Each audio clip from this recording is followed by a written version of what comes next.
ちは。本日は2020年2月18日。ここはネパールの首都カトマンズにある、トリブバン国際空港です。今日はこれから飛行機でネパール国内線を利用し、天神ヒラリー空港、通称ルクラ空港へ移動します。ルクラ空港のある、ネパールのルクラという町は、世界最高峰の山、エベレストの、登頂開始地点として知られています。ルクラ空港は、2010年にアメリカのドキュメンタリー番組で、世界で一番危険な空港、と評価されたことで、その名が広く知られるようになりました。今回の動画では、そんなルクラ空港と、往復のフライトの様子をご紹介いたします。飛行機に搭乗しました。今回私が利用するのは、サミットエアという航空会社です。搭乗機は、旧チェコスロバキアの LET クノビツェ社製、L410 です。サミットエアの保有機は、現在 L410 が4機となっています。乗客の席が18席、パイロットの席が2席、CA3 の席が1席で、最大21人まで乗れます。そう、CA3 いるんですよ。これくらい小さな飛行機だったら CA3 いないだろうと思っていたんですが、予想外でした。お隣の飛行機がタッチングを開始しましたね。あれはシータイヤの、ドルミエ228です。日本の新中央航空も使用している機種です。L410 とドルミエ228は、どちらもストール性能に優れているという共通点があります。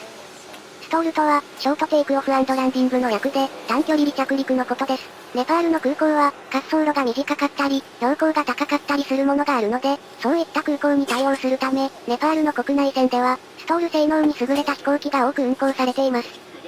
こちらのタラヤの DHC6 もまた、ストール性能に優れた飛行機です。ツインオッターという愛称を持つ機種ですね。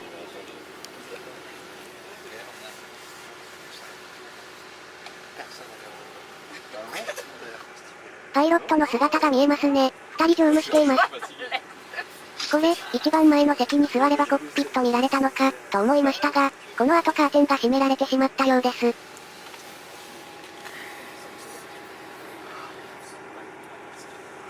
こちらはネパール航空の、手前が Y12、奥が MA60 です。どちらも中国の会社が製造した飛行機です。奥の MA60 については、私はこの時旧ソ連製のアントノフ26かなと思っていました。MA60 とアントノフ26、めっちゃ似てるなぁと思ったら、それもそのはず。MA60 は、アントノフ26の原型であるアントノフ24をパクって開発された飛行機だそうです。こちらは AT 航空の ATR72-500 です。ATR72 は日本のジャックも持ってますが、ジャックのはダッシュ600、AT 航空のはダッシュ500です。ダッシュ500はダッシュ600に加え、少しだけ強い機種になります。女性の CA さんが安全の説明をしてくれています。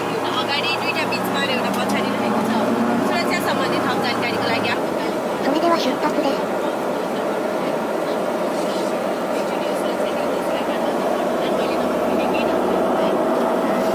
今回私が搭乗している便は、カトマンズ6時30分発ルクラ7時着の、サミットエア301便です。そして現在時刻8時20分、2時間50分遅れの出発です。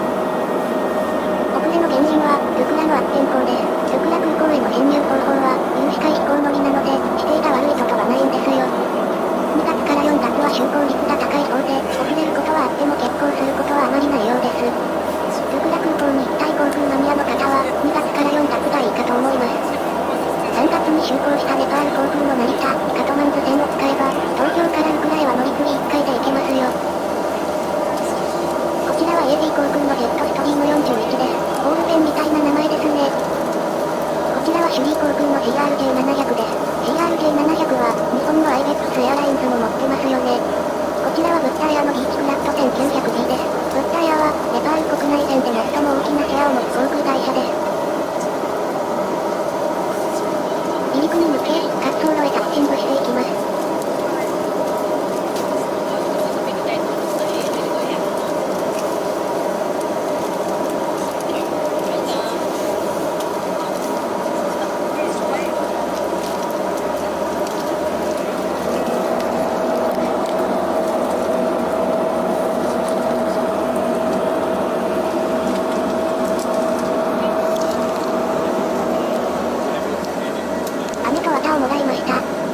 L410 は、与圧ができない飛行機で、上空では客室内の気圧が下がり、空気が薄くなります。そのため、耳が痛くなったり、気分が悪くなったりしやすいんです。こういうサービスは嬉しいですね。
ちなみにこれから向かうウクラ空港の滑走路は、527メートル ×20 メートルです。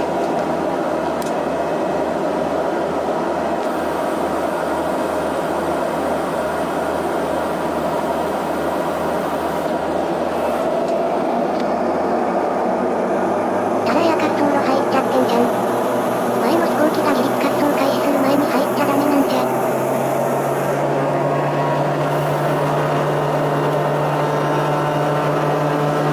ブレーキをかけたままエンジン出力を上げています。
側が崖、片側が山となっています。ルクラ空港ももちろんそうです。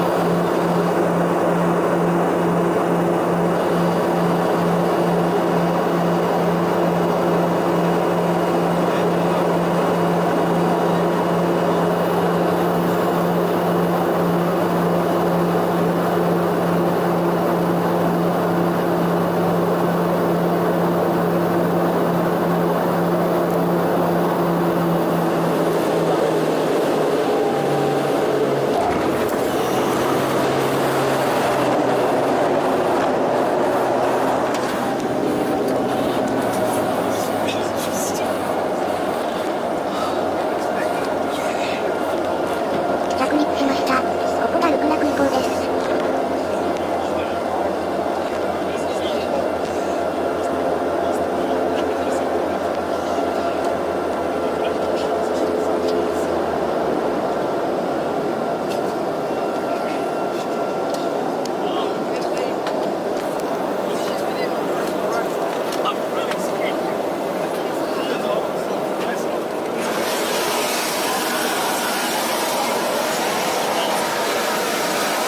飛行機から降りました。天気いいですね。気持ちいい景色です。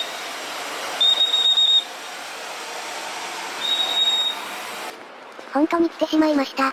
ルクラです。まさか高校生のうちにこんなとこまで一人で来るとは、1年前の私は思っていなかったでしょう。では、ルクラ空港の撮影スポットを探しに行きましょう。空港全体を見渡せる場所がありました。私が乗ってきた、トランスファイアの L410 が離陸するようです。遅いべき折り返しの速さです。まだ到着してから5分も経ってませんよ。滑走路3分ギリまで走行していきます。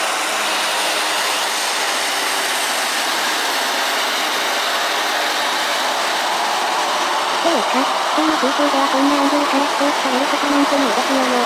普通の空港ではないルクラ空港ではそれができてしまいます。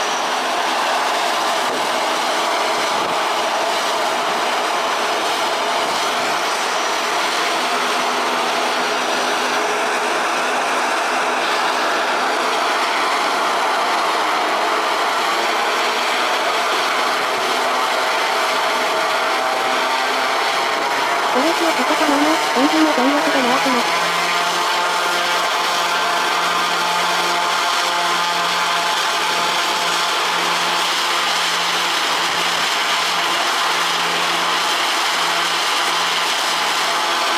ブレーキを解放し、一気に加速します。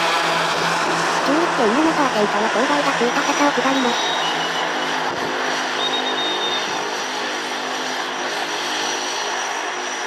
ああ落ちるよーその先だけだよー。ギリギリで離陸しましたね。本当にギリギリです。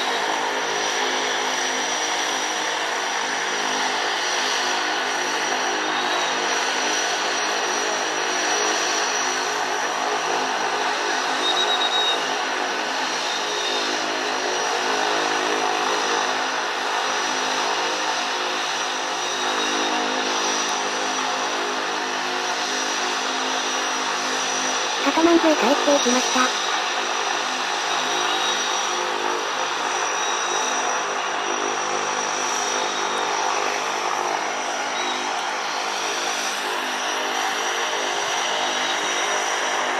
ちらはルクラ空港の管制塔です。ちゃんと管制あるんですね。空港ターミナルは、この青い山の建物です。地域図は4つあります。BHC6 が出発するようです。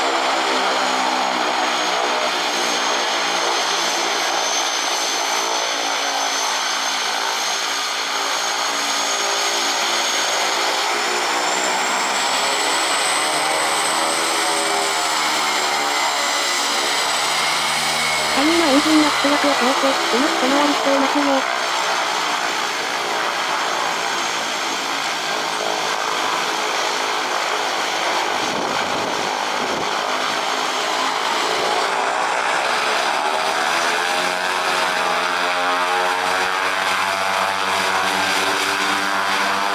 さっきと同じように、ブレーキをかけたままエンジンを全力で回します。そして一気に解放。こんな感じの離陸は、俗にロケットスタートなんて呼ばれていますね。旧石垣空港のロケットスタートなんかは有名ですよね。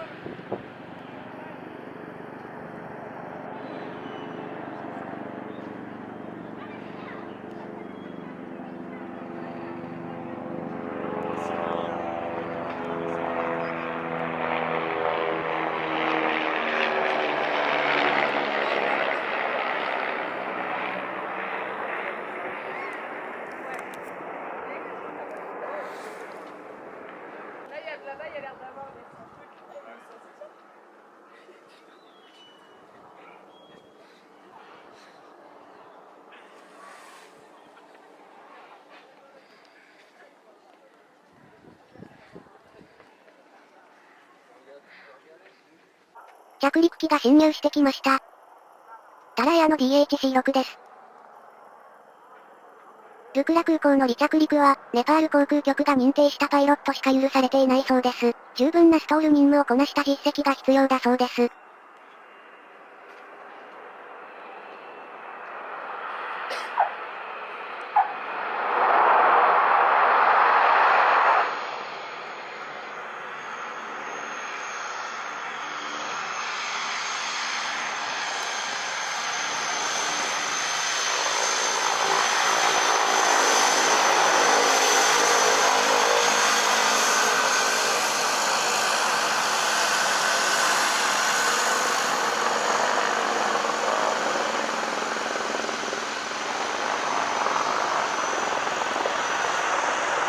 ヘリコプターも侵入してきました。ルクラ空港へのアクセスは、ヘリコプターでも可能です。運賃は飛行機より高いですが、周到率や安全性は高いでしょう。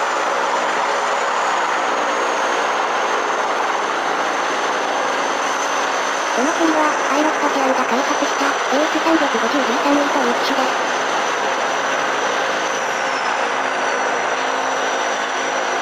飛行機の駐機場からは少し離れた場所に着陸しました。ヘリコプターは通常この場所に着陸するようです。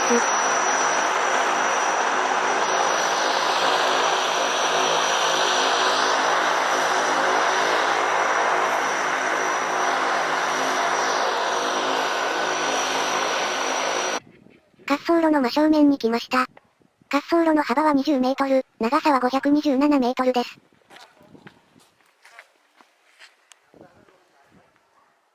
ランウェイ24側は、山に阻まれています。こちら側からは着陸できないので、着陸は反対のランウェイ06のみで行われます。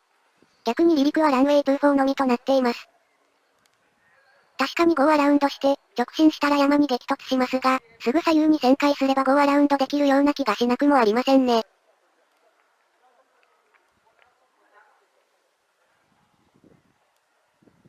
また飛行機が侵入してきました。先ほどと同じ、タラヤの DHC-6 になります。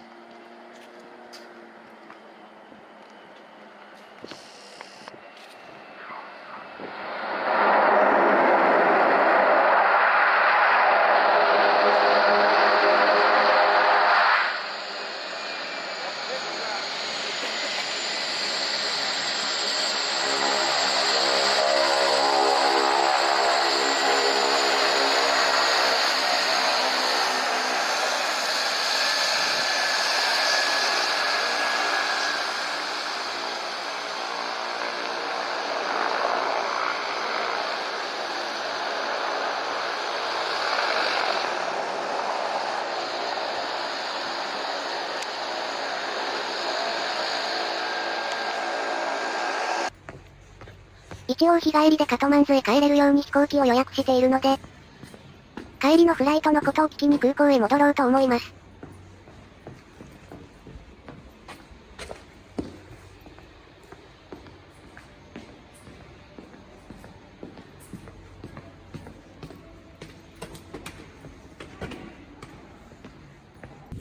搭乗券をもらいました。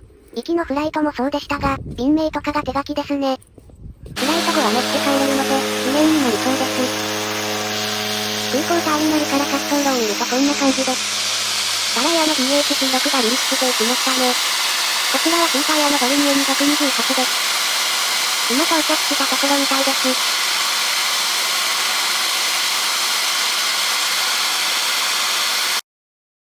空港内にルクラ空港のことが書かれた張り紙がありました。正式名称である、天神ヒラリー空港という名前は、1953年に、世界初のエベレスト山頂到達を成し遂げた、天神ノルゲート、エドモンド・ヒラリーにちなんで付けられました。そして、この空港の建設を指揮したのも、エドモンド・ヒラリーだそうです。ヒラリーは、滑走路を平らにするため、地元の人に滑走路上でダンスを踊ってもらったり、あちこち歩いてもらったり、牛に丸太を引っ張らせて歩いたりしたそうです。滑走路の長さについて、日本語版ウィキペディアをはじめとする複数の場所に、460メートルや457メートルという記載がありますが、間違いです。この張り紙には、527メートルと書いてあります。Google Earth で計測しても527メートルでした。シータイヤのボルミエ228が離陸するようです。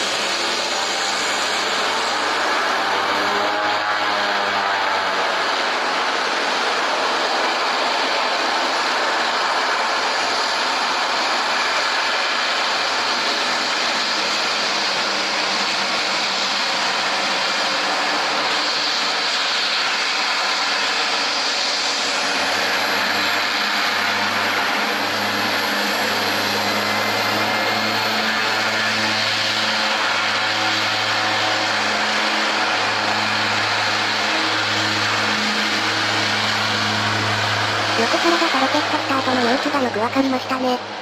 突っ込むようにして滑走路の傾斜を下っていきました。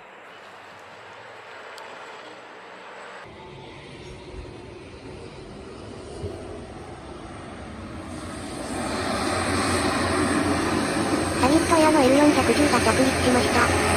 折り返し、私が乗る飛行機です。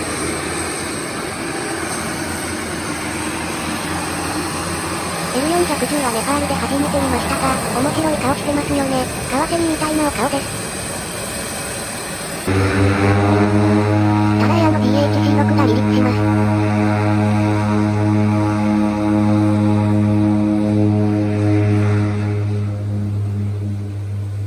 地面の下へ消えていくというのがまたヒヤヒヤしますね。準備ができたようなので登場します。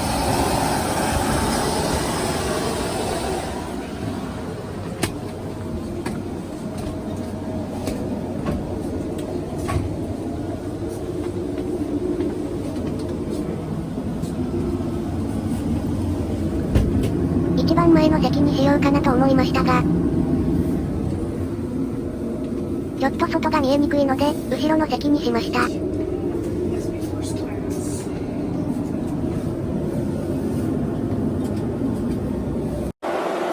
行機は出発しました。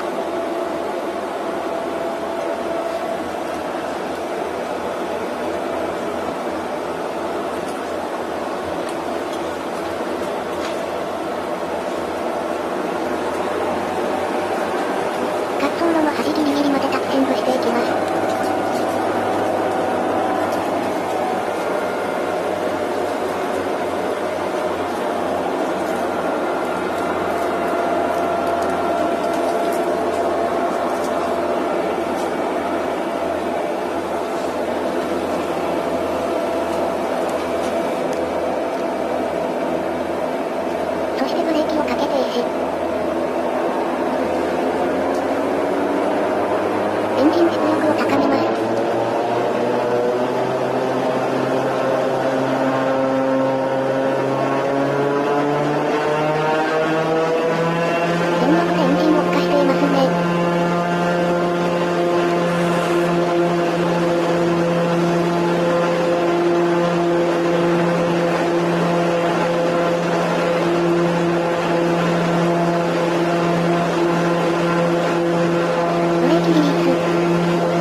に見えるのが、トリブバン国際空港なんですが、滑走路に対して現在飛行機は直角に飛行していますね。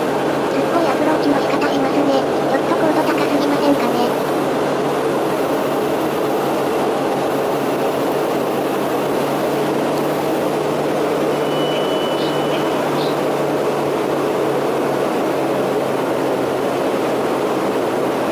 おお、すごいすごい。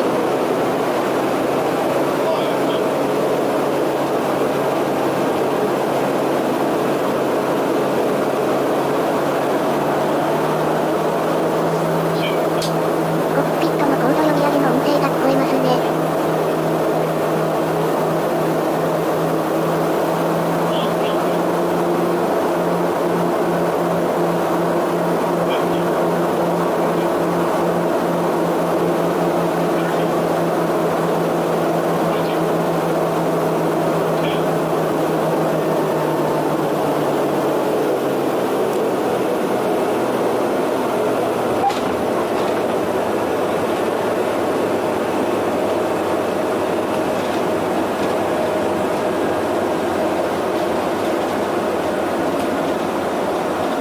滑走路のだいぶ奥側に着陸したようです。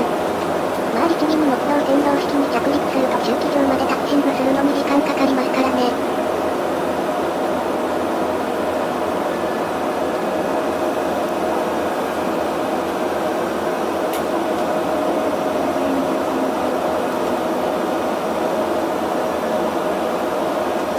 ルクラ空港は非常に面白い空港でした。皆さんも興味があればぜひ行ってみてください。カトマンズから飛行機でルクラへ定期便を飛ばしているのは、サミットや、タラや、エイタヤの3社になります。3社とも事前に公式サイトで予約することが可能ですが、空港で航空券を取得することも可能です。運賃は片道で1万5000円から2万5000円くらいです。カトマンズから日帰りでルクラに行く場合、今回私は往復ともサミットやをネット予約しましたが、袋については、事前に買わない方がいいかもしれませんね。往路だけ予約しといて、袋は運行状況を見てルクラで購入するのが良さそうです。タラヤが一番多くこの路線を運行しているので、使いやすいかもしれません。これを撮影したのは2月ですが、最近世界的に新型コロナウイルスの感染が拡大していますね。ネパールの国際線、国内線も大きな打撃